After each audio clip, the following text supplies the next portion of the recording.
What are you doing out here? I'm cooking fried chicken and vegetables. Fried chicken? Yep. Are we having chicken adobo? No, not today. Oh, man. What's in there? It's a chicken. What does it look like? Look like this. Ooh. Ooh, can't see it, but it's good. Yep. I know. I know. It's Oh, always you good. look good? Yeah. Not today. I don't look good today. Well, we made it back. Unloaded the shovel, weed whip, chemicals, muddy boots. Wiped the van out. We'll do a video on the van. I'll give you a quick look at how dirty it gets. There's so much water in the road, and the roads are so muddy. As soon as you wash it, drive down the road, it's trashed again. Look at that. Just one trip. It's a great van, though. It's been holding up good. We like it a lot. It's nice and comfortable. We're not getting soaked anymore. Yeah, I know, guys, it's dirty, but serving the purpose. Like I said, I could basically buy 5 of these for the cost of one new Helix truck. So I'm gonna beat the hell out of this thing while we're building. It'll be muddy and dented and scratched, and when we're done building, we'll take it back to Cebu and drop it off for 5 or 6 weeks and let them fix everything for probably 2,000 bucks, 100,000 peso, something like that. And then we're good for another 5 years. Easy peasy.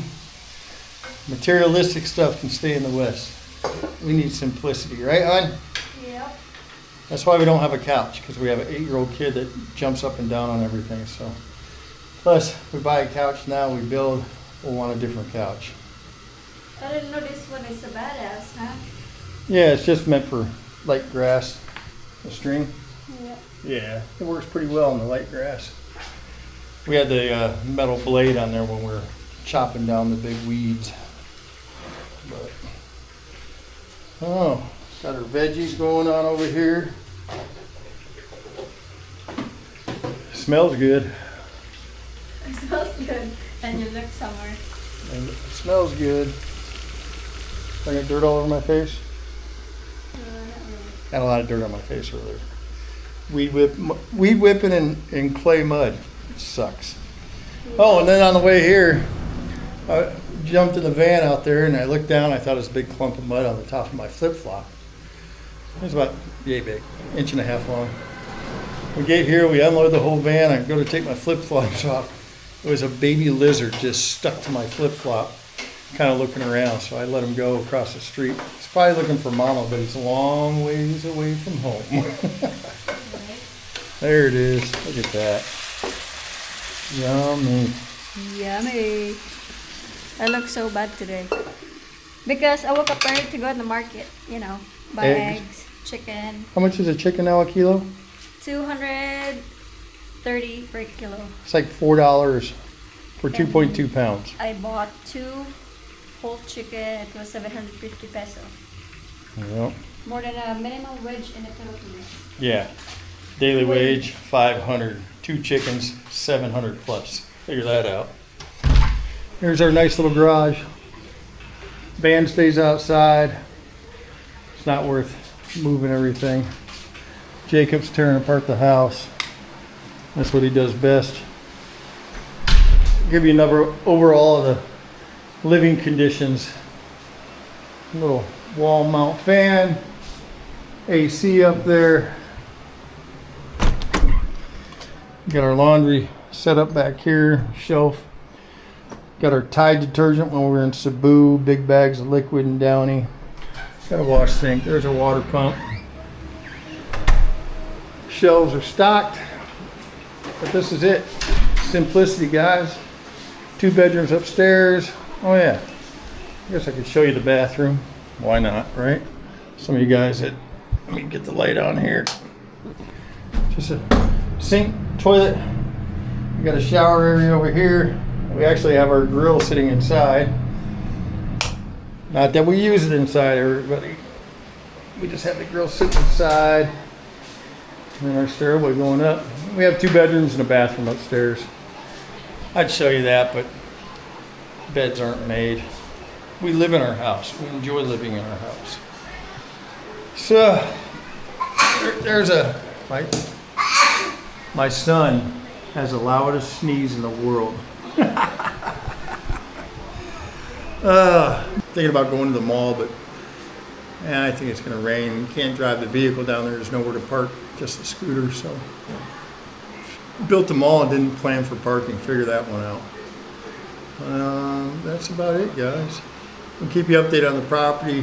Oh, the processor, we're waiting on the geodetic engineer sign off so they can file that so our processor can move forward on the title. We just got done posting an ad of purchase of property. We have to run that in the Tacloban paper for 3 weeks consecutive. That way if somebody has a issue with us purchasing, we can battle that out. And we're kind of slowing down the property. We're really pushing for the title. It can take some time and money, but that title guarantees that nobody can take it from my wife in the future.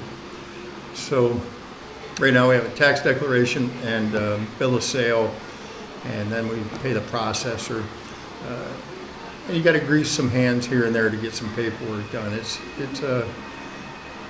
just how it is here. So people don't move fast, and if you pay a little bit more up front, they'll get the paper process a little bit faster. So that's why we're dealing with that. Oh, we got a delivery. Hold on. The parcel. All right, here. Yeah, parcel. Every other day. You like cardboard. All right, so I ordered mineral oil. I'm waiting for beeswax sticks. And the reason is I take they call it surgical mineral oil. It's not contaminated with peanut oil or anything. And then I take the cutting board. I don't know where she put the cutting board at. Of course, when I'm talking about it, I can't find it. All right, so I got beeswax. I got my mineral oil. I made these cutting boards in the States. I'll show you a bunch more boards that I've made. I sent some over here just to keep them for keepsake. And that's the future thing I want to do. Anyways, mineral spirits, beeswax, you melt it down, let it cool off. Comes a thick paste. You put that on your boards to nourish that wood, and then it kills all the bacteria. Beeswax kills bacteria. So, and one day I'll have my shop here and use local wood so I can build some things. So if you hear cartoons in the background, Jacob's watching TV. This stuff's a little bit expensive here, mineral oil, except for the cutting boards. It's you know, they don't sell a lot of it, so the price is a little high. This was about $18, $16, I guess, added up. And everything is so taped up, it drives you insane, but they throw packages, so they got to package this stuff pretty tight. This is a tiny little bottle, but it's enough to do the boards that I have a couple of times, actually multiple times. So, my goodness, just a little tiny bottle. Mineral oil light. It's USP grade, so it's not mixed with any other oils. Yeah, you take a little bit of this, melt it with beeswax, makes that paste, and bam, you got to rehydrate your cutting boards and kill the bacteria. It's not even full all the way. Look at that. They chinch you. Look at that. Time. They chinch you out that much. Oh. It's crazy. 900 pesos. Because they know that you're not going to go there if they send it back. But in the States, you get the full gallon. I used to order that on Amazon, but I'd order like 4 gallons at a time. I used to make cutting boards with some pretty high-end woods. So let me level this back up. I used to make cutting boards with pretty high-end woods, the Purdue, Wangay, Yellow Heart, Purple Heart, oak, white oak, cherry, maple, and I used to make a lot of cool cutting boards. And I had a client down in Georgia that used to buy almost 200 boards a month for his specialty shops. And that was one of my side gigs on top of being an industrial electrician. So when I came home, I'd make a ton of boards, stay in the shop for quite a while. And those boards averaged between $180 and $225 a board. So do the calculation. And it would take me a couple weeks to get all those done. But I came up with a process, did it myself, and it brought in about $40,000 to $50,000 a year in extra income when I could get the boards out to them. So there's always a way to make money in the States. You just got to use the media. Get that free advertising on Facebook, sell local. I used to do the weekly little fair we had in our little town, and I made smaller boards, thinner boards, and sold those for $20 to $40 a whack, $50. And I had a couple of those high-end boards there. I did a lot of end grain boards, and my end grain boards were running about $300 to $500, some were $600. So, when you get a process down and you make money setting up your tent and had the big roll plastic bins full of boards, and you just set up and, I think I paid, $40 for the booth area every Sunday, and it worked out really well. Some weekends I'd make $1,500 or more, and I just put all that money away, paid my little taxes out of it. Of course, Uncle Sam has to get everything, even though they didn't put any time into it, which sucks all the time. But you still have to record, still have to pay your taxes on stuff,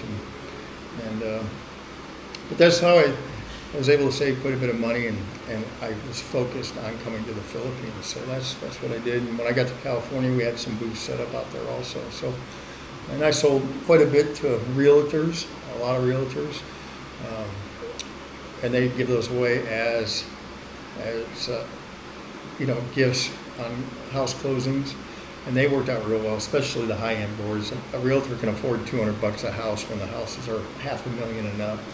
And the homeowners always were pretty grateful for getting such a nice gift. So, I don't know, there's so many different ways to make money in the U.S., and you just got to find it. So when people tell me they can't do something, that word, I can't, I just never liked hearing that from my kids. I didn't like hearing it from friends. I said, you can do whatever the hell you want. You're in America.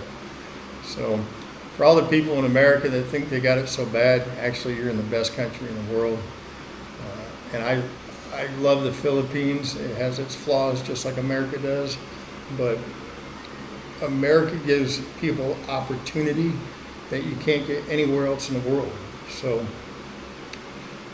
it is a blessing to be born in America, or be able to become an American, or to come to our country to work and make money. And there's a lot of Filipinos that work in America, and they're able to support their families back home. So, there's a lot of bashers on America, but on the bottom line, America to me is still the best country because it gives you all the options. Everything's there. You just got to learn how to use it to make that money. So, well, I'm going to end this video. I hope everybody's doing good, and I'm getting ready to eat. So until the next video, you guys take care. Next video, I'll be showing you the boards, and maybe giving you guys some ideas of what you can do in the States to actually make some money on the side. All right, take care, everybody.